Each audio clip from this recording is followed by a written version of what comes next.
Maybe let me just steal out 2 minutes to really tell us how Satan became the god of this world. It's a technology in the spirit, and I pray that as little as it sounds, God will guide us grace to understand. There is a spiritual system by which you transfer ownership and responsibility. It's a subtle system that we continue to use every day, and I will tell you what happened.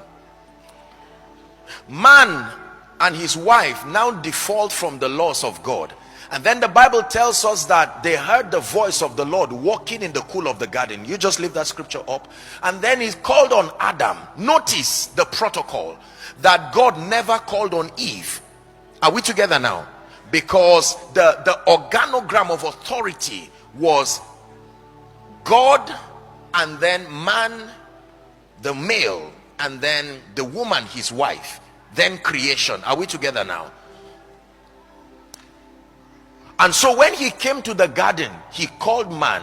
He said, Adam, please follow me. He said, where art thou? And Adam said, I heard your voice, but I hid because I was naked. And then he says, who told you? You have opened up your ears to the influence of another voice that has supplied you an information outside of what I gave you. Notice how Adam transferred dominion first to the woman. It didn't get to Satan first. It went to the woman and then to Satan. And here's how he transferred it. The woman you gave me, this woman is responsible. From that time, God did not speak to Adam again.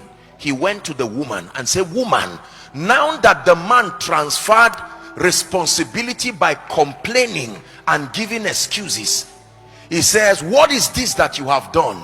And watch how the woman transfers responsibility to Satan. He says, the serpent. Satan remained the god of this world because he didn't blame anybody. He kept quiet. Had he blamed another entity, the power would transfer to him. Listen carefully.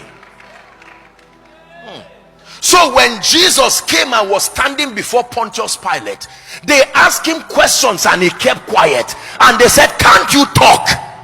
It was a mystery. Who will he blame? Who is greater than him to blame and transfer responsibility? So he kept quiet. That silence is also a system of dominion. There is a language that only silence can speak.